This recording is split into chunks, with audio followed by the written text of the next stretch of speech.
जैसा कि हमने लास्ट एपिसोड में देखा था, लिनी और सुमू फिर से इसी डंजन को रेड करने के बारे में सोच रहे थे और इन्हीं के पीछे वांग फैमिली का है लिनियो को मारने के बारे में सोच रहा था। वो एक स्कोप लगा के लिनी और मुमू को लड़ते हुए देख रहा था और वो अपने बगल में बैठे हुए एक बंदे से कहता है जाओ और इसको ऐसा पीटना कि वो अपनी जिंदगी भर याद रखे। और उसके बगल में बैठा हुआ बंदा वो तो हैरानी से इन लोगों को देखे ही जा रहा था। इसको ये वांग फैमिली का बंदा भी नोटिस कर लेता है और फिर इसको ये पीटने लग जाता है और कहता है मैं तुझसे बात कर रहा हूँ, क्या तू पागल आगल हो गया है क्या? पर ये बंदा तो बहुत ज्यादा घबराया हुआ होता है। वो कहता है नहीं, ये पर्सन तो बहुत ज्यादा स्कैरी है, मैं बहुत हैंडसम हूँ, मैं उससे फाइट नहीं कर सकता। भाई मुझे तो लग रहा है ये सही में पागल हो गया है। इससे वांग फैमिली का हेयर बहुत डिसअपॉइंट हो जाता है और वो कहता है हाँ मुझे पता ही था, मुझे ऐसे कचरा स्टूडेंट्स पे तो भरोसा करना ही नहीं चाहिए। फिर ये एक इविल लुक बनाते हुए कहता है पर किस्मत से मैं पूरी तैयारी करके आया हूँ। फिर हमारा सीन लिनिये के घर पे जाता है। लिनिये ने इस बार एक S rank nightmare level goblin dungeon की स्ट्रेटजी गाइड बनाई थी। इसका प्राइस 8000 वॉन था और प्रूफ के तौर पे पिछली बार जो इसको रिवॉर्ड्स मिले थे उन्हीं की ये फोटो डाल देता है। पर यहाँ पिछली बार की तरह लोग गालियां नहीं दे रहे थे और बहुत ही आराम से बहुत ही प्यार से बात कर रहे थे, इसको बहुत ज्यादा रिस्पेक्ट दे रहे थे। और वो कहते हैं इस बार तो इन्होंने बहुत ज्यादा रिकॉर्ड ही तोड़ दिया, S rank nightmare level goblin dungeon, ऐसे ही इसकी बहुत ज्यादा तारीफें कर रहे थे। तभी एक बंदा एक पोस्ट डालता है कि नाइटमेयर लेवल गॉब्लिन डंजन में लिनिये ने एक सोलो रन किया है और सुमू के साथ भी वो गया है। ये सारी पोस्ट इसने फोटो वोटो खींच के अपलोड कर दी होती है और ये कह रहा है कि ये जरूरी है, जो बिग शॉट है ये लेनी ही है। पर इसकी कमेंट सेक्शन में तो गालियां ही भरी होती हैं और इसी की बेइज्जती करने लग जाते हैं और वो कहते हैं ये 3 फोटोज से तू क्या ही प्रूफ करना चाहता है। और वो इसकी कंपेरिजन तो बिग शॉट से कर रहा है और इसके बहुत ज्यादा गालियां जाने लग जाते हैं और कोई भी इस पर भरोसा नहीं करता और लोग तो कहने लग जाते हैं ये उसने उल्टा इंटरनेट से ही बनाई है, एडिटेड पिक्चर्स हैं। पर लेनी के अकाउंट्स में या गाइड्स की सेल की वजह से बहुत सारा पैसे ही आए जा रहे होते हैं। पर यहाँ पे 2 नोटिफिकेशन और आती है क्योंकि कोई 100,000 में उसकी स्किल बुक खरीदना चाहता था और एक क्रॉसओवर भी खरीदना चाहता था 100,000 अलायंस कॉइंस में। पर लिनी तो बिना किसी खुशी का एक्सप्रेशन दिखाए बस मोबाइल की स्क्रीन को ही देखे जा रहा था। वहां एक नोटिफिकेशन आई थी, हमारी अलायंस के गोल्ड कार्ड यूजर, अभी तुम्हारे अकाउंट में 500,000 अलायंस कॉइंस जुड़े हैं, अब तुम्हारा टोटल बैलेंस हो चुका है 1,500,000 अलायंस कॉइंस। पर शायद यहाँ पैसा कुछ ज्यादा ही एमसी के सर चढ़ चुका है। वो सोचता है 500,000 ये उतना नहीं है जितना मैंने सोचा था।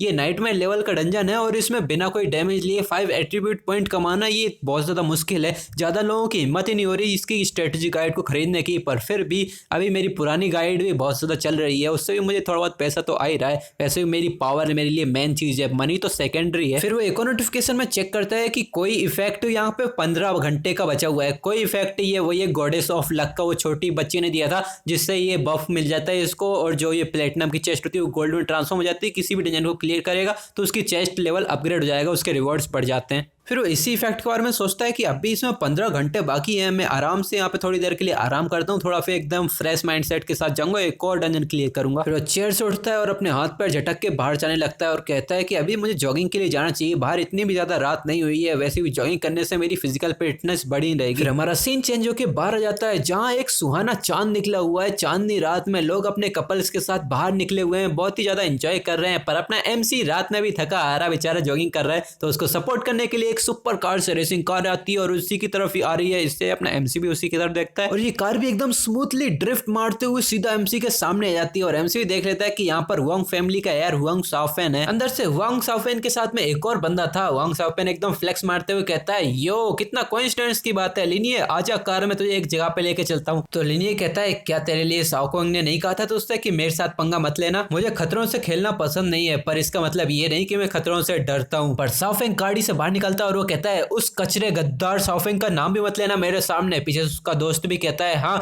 कितना झूठा है वो, और हाँ वांग शाओ तुमसे डुएल करना चाहते हैं, अगर तुम हामी भरते हो तो ठीक है, अगर तुम मना करते हो तो ये तो सोचना भी मत कि तुम्हारी फैमिली शांति से जी सकेगी। ये सुन के तो अपना एमसी बहुत ज्यादा हैरान हो जाता है और वो कहते हैं इन लोगों ने मेरा एड्रेस ढूंढ लिया। फिर वो एक स्माइल करता है और कहता है श्योर चलो, पर मैं आशा करता हूँ कि तुम मर्दों की तरह लड़ोगे, वरना पिछली बार की तरह रोने मत लग जाना अगर तुम जीत ना पाओ। बस ये सुन के वांग फैंग इसके ऊपर चिल्लाने लग जाता है और कहता है मेरे ऊपर झूठे इंजाम मत लगा। यहाँ उसका साथी भी इसके पाने पसीज रहा होता है और उसे भी कुछ समझ में नहीं आता। देन वांग फैंग इसके दोस्त का एक कॉलर पकड़ लेता है और वो कहता है तुम में से कोई भी वहां पे नहीं आएगा जब मैं इसके साथ 1-on-1 कर रहा हूँ।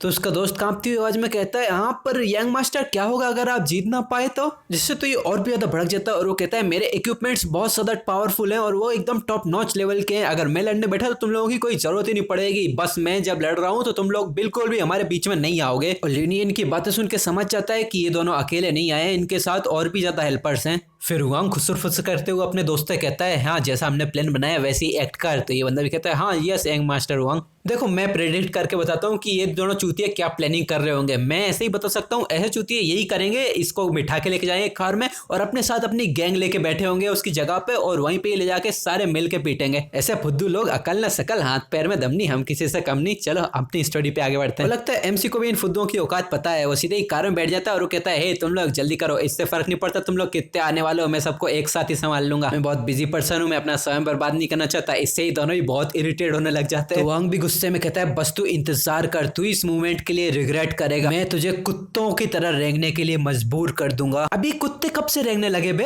लगता है राइटर भी सुट्टा पी के स्क्रिप्ट लिखता है। पर इससे यहाँ पे एमसी को बहुत गुस्सा आ जाता है और वो मन में सोचता है मैं इन लोगों की जिंदगी मौत से भी बदतर बना दूंगा। फिर हमारा सीन चेंज होता है। उसी रात को उसी कार में ये कार फुल स्पीड में किसी सुनसान से इलाके में रेसिंग कर रही है और एकदम से आके किसी जगह पे रुकती है और हमें दिखाते हैं एक बिल्कुल सुनसान सा इलाका है जहां पर बहुत सारे गुंडे लोग इनका इंतजार कर रहे हैं। जैसा कि मैंने बोला था भाई, मैंने बोला ही था यहाँ पे गुंडे वुंडे इंतजार कर रहे होंगे बिल्कुल। और ये भी कोई नॉर्मल गुंडे नहीं है, इनके हाथ में बिल्कुल डंडे वंडे हथियार होतियार तलवारें अलमारे सब लेके बैठे हैं। अपना एमसी भी सुकवर कार से निकलता है और वो कहता है कितने सारे लोग हैं, ठीक है जल्दी करो 1-on-1 के लिए आए थे ना हम लोग। यहाँ पे वांग कहता है 1-on-1 हमारा ग्रुप तुमसे 1-on-1 फाइट करेगा। और यहाँ बिल्कुल ये डीमंस की तरह लग रहे हैं और वांग के हाथ में किसी डायमंड रैंक का इक्विपमेंट विंड स्वॉर्ड है। भाई कितनी कूल लग रही है। और ये सारी कूल चीजें इसे विलन्स के हाथ में क्यों रहती हैं? ये सारे लोग शिकारी भेड़ियों की तरह एमसी को देख रहे थे। पर लिनिये भी कुछ कम नहीं है, वो भी हंसते हुए कहता है इससे भी कुछ फर्क नहीं पड़ेगा, तुम लोग सब एक साथ आओ या फिर एक एक करके आओ। इससे तो वांग की अंदर से जल के राख हो जाती है और वो इसको गाली देते हुए कहता है you son of a bitch die, और उस सारे लोगों को इसके ऊपर हमला करने का बोल देता है। बस इतना सुनने की देर थी, ये सारे लोग जंगली कुत्तों की तरह लिनिये को मारने के लिए अपने सारे हथियारों को उठा के बढ़ने लग जाते हैं। पर लिनिये तो एक हीरो की तरह स्टाइल में खड़ा होता है। जैसे ये लोग पास आने लगते हैं तो एमसी भी अपना वॉन्ड बाहर निकालने लगता है और उसके अंदर से रेड कलर का ऑरा निकल रहा था, मतलब उसने हेवन एंड अर्थ रिवर्सल को एक्टिवेट कर रखा है और इनके सारे अटैक से एक एक करके वो डॉज करने लगता है। इसके पीछे वाला साथी भी सोचता है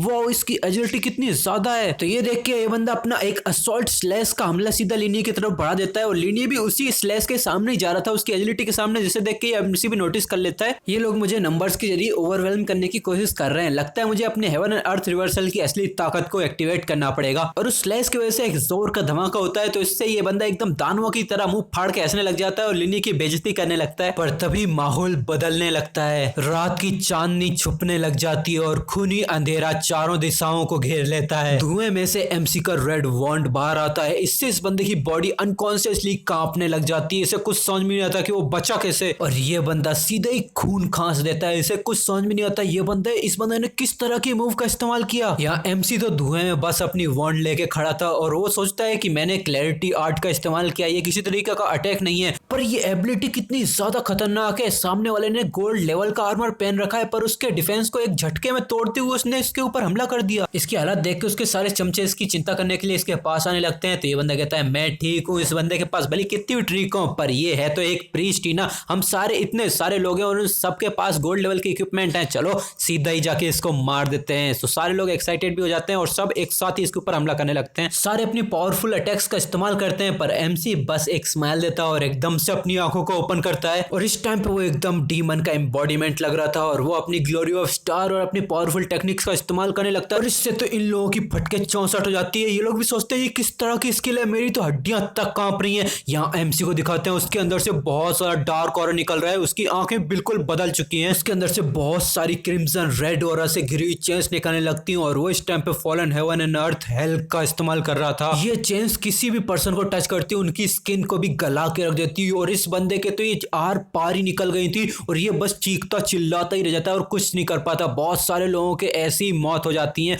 और सारे खून खांसने लगते हैं, सारे के सारे यहाँ पे मरने लगते हैं। बस एक सेकंड और एक स्किल और सारे नॉकआउट। ये बंदा भी एकदम कांपने लग जाता है और वो भी कहता है इम्पॉसिबल, इसने बस एक झटके में हम सबको हरा दिया। पर तभी पीछे से कोई कहता है हाँ जैसा कि मैंने सोचा था, लोगों पे भरोसा करना उतना अच्छा नहीं होता जितना पैसों पे भरोसा करना होता है। तो एमसी पीछे मुड़ के देखता है कि अब किसकी मौत आई है बे।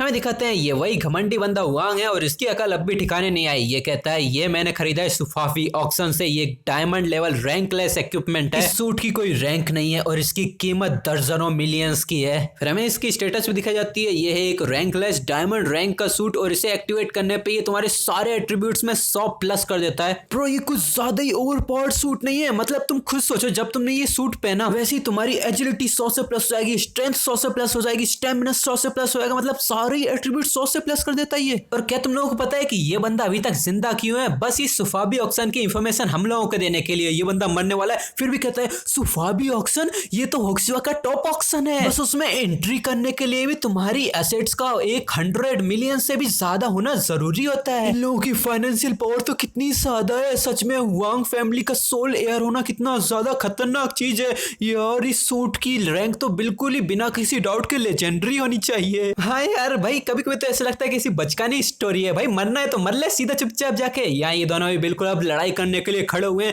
एक दूसरे को टॉन्ट मार रहे हैं और इनकी लड़ाई होगी अब अगले एपिसोड में।